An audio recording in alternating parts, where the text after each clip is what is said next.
뭔가 이게 이거에 맞춰야만 되는 그런 상황이더라고요. 이게 되게 너무 길게 배운 거예요. 그러니까 십자가 그 사랑 둥따다 둥따 막 이렇게 배워가지고 이게 맞추기가 너무 힘들어서 제가 외운 판소리로 십자가 그 사랑은 다음에 특별 공연으로 여러분께 꼭 들려드리도록 하겠습니다. 자, 오늘 여러분하고 같이 나눌 이야기는 제가 고린도 전후서라고 말씀드렸는데요. 고린도 전후서, 이 고린도 지역이라는 것은 사실 이제 고린도서는 뭐냐, 우리가 그 사도 바울이 고린도 지역에 2차 그 선교 여행을 갔을 때 여기에 이제 그 머물면서 그 고린도 교회라는 걸 세웠어요. 설립을 했어요. 그래서 그 지역에 그 사도행전 18장을 보면 18개월 동안 머물면서 여기에 이제 고린도 교회를 세웠는데 그 고린도 교회에서 여러 가지 일들이 너무 많이 발생이 된 거예요. 그래서 이 고린도 교회에 보낸 그 하나의 편지예요. 그 고린도 성도들에게 너희들의 그 많은 여러 가지 일들이 발생된 것들에 대한 부분들에 대해서 이제 조목조목 우리 사도 바울이 이렇게 이런 것들을 이제 쭉 써서 보는 내용들이라고 보시면 되는데, 이 고린도 지역이라는 것, 그 당시에 고린도 지역이라는 거에 대해서 좀 특수한 상황에 대해서 좀 이해할 필요가 좀 있는 것 같더라고요. 이 고린도 지역은 그리스도 그 대륙에서 특히 이 항구 도시였어요. 지역적으로 어떤 지역이냐면 네헤온 항구하고 게그레아 항구하고 이 통로인데 동서, 그 다음에 그 남북 무역에 있는 요 지역에 이게 교차 지역 여기인데요. 이 세금을 징수하는 요런 역할들을 해서 이 통해서 요 지역의 이 금고나 내지는 이 여러 가지 부분들의 세금, 이런 무역 세금 징수 이런 거를 통해서 상당한 부가 이게 축적된 그런 지역이었어요. 그러다 보니까 무역이 이루어지고 있는 지역이다 보니까 다양한 문화도 같이 들어오고 또 종교도 같이 들어오고, 이러다 보니까 우상 숭배, 그러니까 문화가 다양하게 들어오다 보니까 여러 가지의 우상 숭배들도 많이 들어오게 되고 빈부의 격차도 굉장히 심한 그런 지역이었다고 볼 수 있는 거죠. 그러다 보니까 성적으로도 굉장히 문란한 지역이었던 것 같아요. 그래서 이 시대에 예를 들어서 부유한 어떤 수식어 내지는 이런 때 고린도 지역의 사람이다 이렇게 할 정도로 고린도의 지역에 있는 사람들이 상당히 부유한 계층들이 좀 많았다라는 거고요. 또 성적으로 굉장히 자유분방한 거를 표현할 때 고린도 지역 사람 같아 이렇게 표현할 정도로 성적으로도 굉장히 좀 자유분방했다고 해요. 그리고 독일화 청동 제품 같은 산업 지역의 생산 제품들도 굉장히 그 지역에서 좀 많이 와서 유명했던 그런 부분으로 아주 표기가 돼 있는, 기록이 돼 있는 그런 지역이었던 것 같습니다. 그래서 이 지역의 여러 가지 어떤 문화적 교류나 이런 분들의 어떤 문화적 형태 자체가 상당히 좀 이 교회 내에서도 같은 영향을 좀 받을 수밖에 없는 그런 상황이었고, 그래서 사도 바울은 고린도에 와서 이제 고린도 교회를 세웠지만 고린도 내에서 이제 일어났던 이런 초대 교회들 중에서 가장 문제가 많았던 교회, 그 교회에게 보낸 서신이다, 이런 이해를 하시면 될 것 같아요. 그래서 분열과 음행과 소송, 그 다음 영적 자랑, 이런 문제들에 대해서 바울은 이 교회에 편지를 보냈고 바로 그것이 고린도 전서다, 이렇게 이해를 하시면 될 것 같아요. 제가 오늘 여러분하고 나누고자 하는 메시지는 무엇인가 하면 이 사도 바울이 보낸 잠깐만요. 오늘따라 제가 조금 높은 구두를 신었더니만 높이가 안 맞아가지고 이게 단순한 어떤 그 편지 이런 것이 아니고 혼란스러운 교회 공동체를 향한 어떤 십자가의 사랑의 외침이 아닌가. 그리스도의 십자가의 그리스도의 십자가를 진정으로 이해한다면 교회 공동체의 문제는 어떻게 해결해야 되는가 이런 것들에 대해서 이 전서와 후서를 통해서 사도 바울이 이야기를 하고 있다라는 부분이라는 거죠. 그래서 첫 번째로 제가 이게 파악한 거는 분열된 교회 속에서의 진정한 지혜를 좀 고린도 전서에서 좀 보여주고 있다. 그래서 오늘의 본문을 여러분하고 같이 읽어볼 건데요. 2장 18절부터 24절입니다. 고린도전서 2장 18절부터 24절인데 제가 그냥 읽겠습니다. 십자가의 도가 멸망하는 자에게 미련한 것이요 구원하는 자는 우리에게 하나님의 능력이라 기록된 바 내가 지혜 있는 자들의 지혜를 멸하고 총명한 자들의 총명을 폐하리라 하였느니라. 이게 이제 우리가 보통 갖고 있는 성경에서 좀 얘기하는 부분인데요. 저는 여러분에게 항상 제가 시원시원하게 좀 잘 이렇게 돼 있는 뭐를 읽죠? 항상 제가 읽는 건 좀 따로 있죠. 공동번역을 좀 쭉 읽는데 공동번역에 좀 나와 있는 거를 여러분에게 좀 읽어드리겠습니다. 이유는 여러분이 이야기가 굉장히 좀 쉽게 좀 얘기가 되어 있기 때문에 이걸 좀 읽어드리면 어떻게 되어 있냐면 18장인데요. 십자가의 말씀이 멸망한 자들에게는 어리석은 거지만 구원을 받은 사람인 우리에게는 하나님의 능력입니다. 성경에 기록하기를 내가 지혜로운 자들의 지혜를 멸하고 총명한 자들의 총명을 폐할 것이다 하였습니다. 현자가 어디에 있습니까? 학자가 어디에 있습니까? 이 세상의 변론자가 어디에 있습니까? 하나님께서는 이 세상의 지혜를 어리석게 하신 것이 아닙니까? 이 세상은 그 지혜로 하나님을 알지 못하였습니까? 하나님의 지혜가 그렇게 되도록 한 것입니다. 하나님께서는 어리석게 들리는 설교를 통하여 믿는 사람들을 구원하시기를 기뻐하신 것입니다. 유대 사람은 기적을 요구하고 그리스 사람은 지혜를 찾으나 우리는 십자가에 달리신 그리스도를 전합니다. 그리스도가 십자가에 달리셨다는 것은 유대 사람에게 거리낌이고 이방인 사람에게는 어리석은 일입니다. 그러나 부르심을 받은 사람에게는 유대 사람에게나 그리스 사람에게나 이 그리스도는 하나님의 능력이요 하나님의 지혜입니다. 이것이 하나님의 어리석음이 사람의 지혜보다 더 지혜롭고 하나님의 약함이 사람의 강함보다 더 강합니다. 이게 핵심입니다. 그러니까 여러분이 갖고 있는 그것을 보시면 뭐라고 되어 있냐면 십자가는 여러분이 보시기에 유대인이나 여러 사람이 보기에는 되게 어리석고 되게 약해 보이지만 결국 이 십자가의 힘은 하나님의 능력이요 하나님의 지혜입니다. 그 무엇보다 이 십자가의 힘으로 그리스도의 십자가의 힘으로 여러분이 교회에 일어나고 있는 그 모든 일들을 해결해야 된다는 거죠. 그리고 여러분의 모든 문제가 있습니다. 교회 안에 교인들이 서로 다른 지도자를 따르고 왜냐하면 그때 당시에 나는 베드로파요. 그러니까 예수님의 직접 제자인 나는 베드로파요.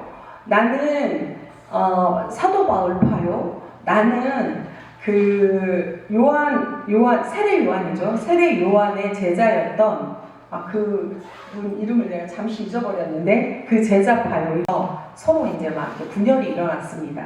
그랬을 때 이거에 대한 답이에요. 그렇게 팔을 서로 이루지 말아라. 우리는 다 오로지 하나. 오로지 하나. 예수 그리스도의 십자가의 그 힘이다.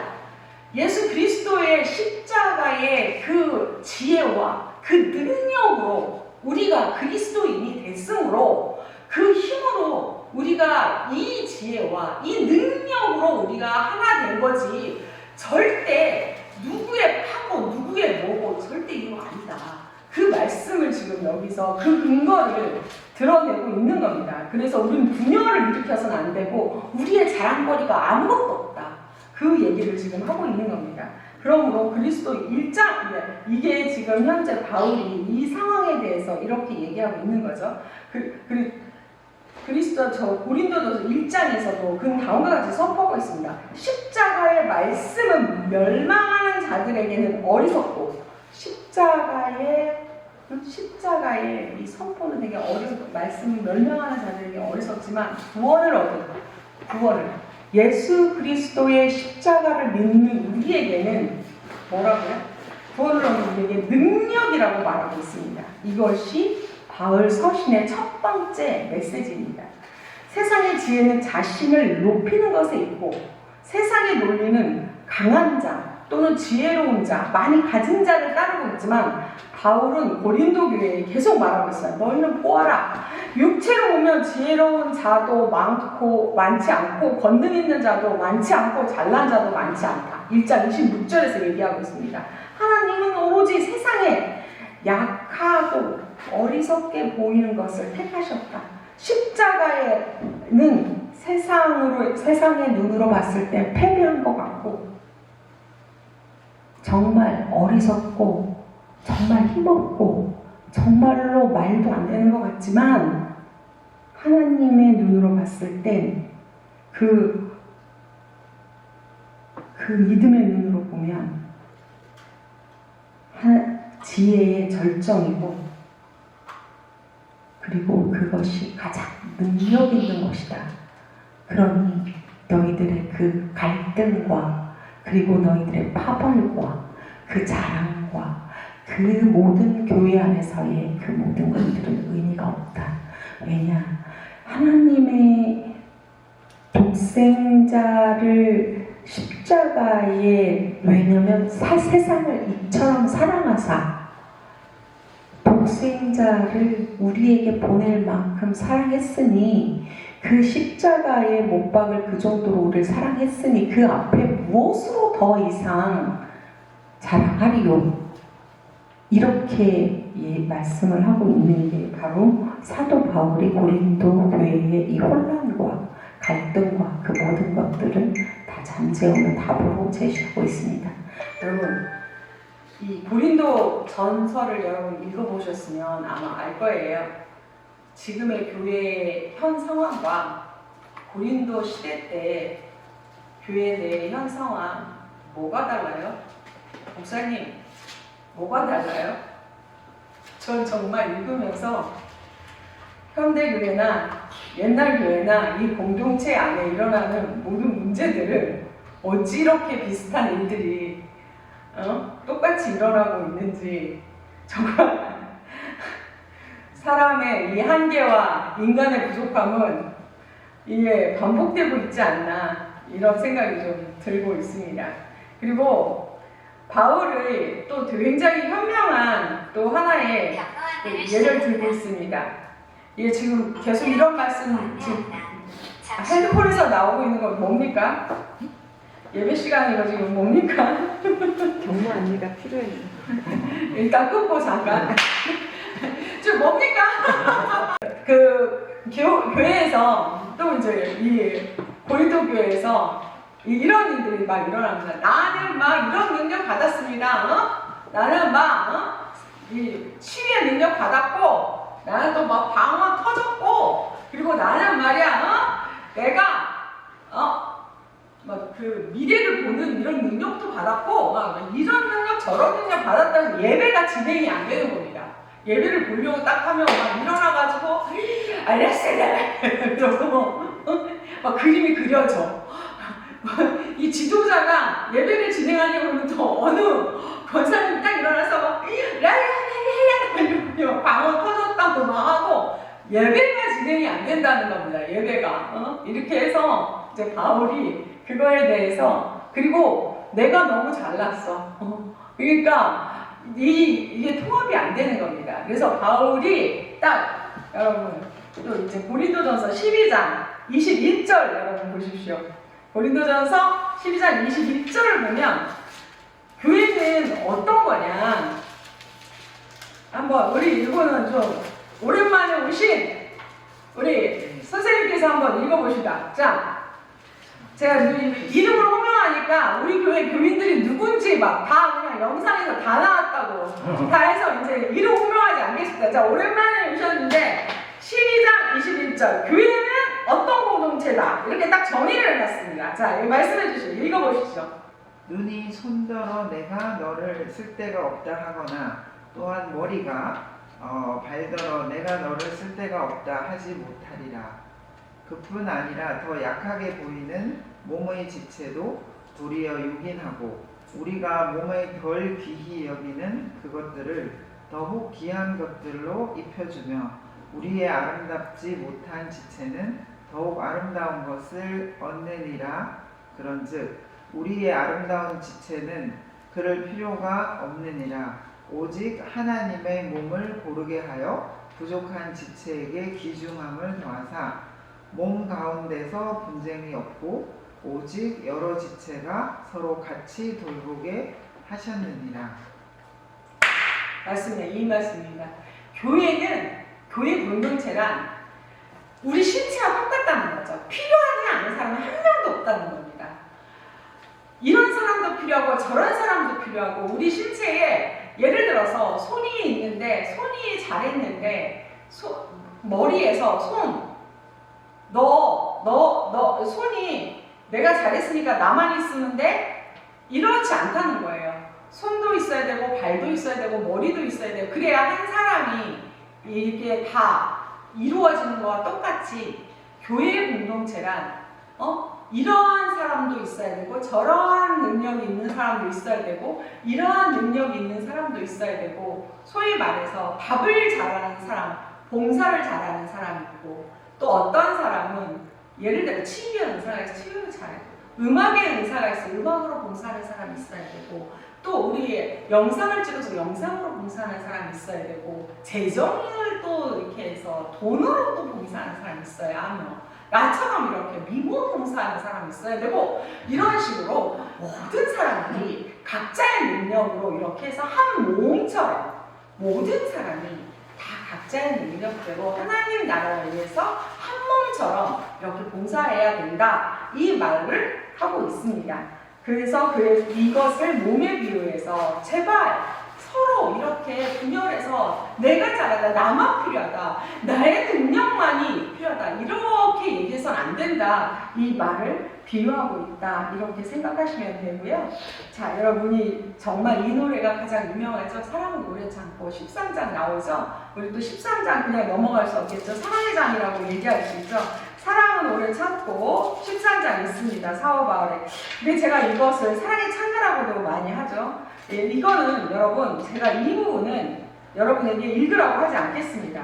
사랑은 오래 참고 사랑은 온유하며 시기하지 아니하며 사랑을 자랑하지 아니하며 교만하지 아니하며, 이 구절은 바울이 말하고자 하는 메시지의 절정이라고도 합니다. 하지만 저는 이 부분을, 사실은 이 구절은 제가 깊이 신학적 지식을 가지고 다시 한번 연구해서 여러분에게 언젠가 다시 한번 설교로 말씀드리겠지만, 요번에 제가 좀 깊이 이거를 가지고 더욱더 기도하고 더욱더 연구할 필요가 좀 있겠다라고 생각을 했는데요. 만약에 사랑이 없다면 그것은 울리는 꽹과리일 뿐이다 라는 것까지도 여러분이 알 것이고, 내가 사람의 방언과 천사의 말을 할지라도 사랑이 없으면 소리나는 굴이나 울리는 꽹과리가 되겠고, 13장 1절이죠. 그리고 여러분이 너무나 잘 알 겁니다. 어떻게 되냐고요? 믿음, 소망, 사랑, 그 중에 제일이 뭐라고요? 사랑이라는 것까지도 여러분은 아마 다 아실 겁니다.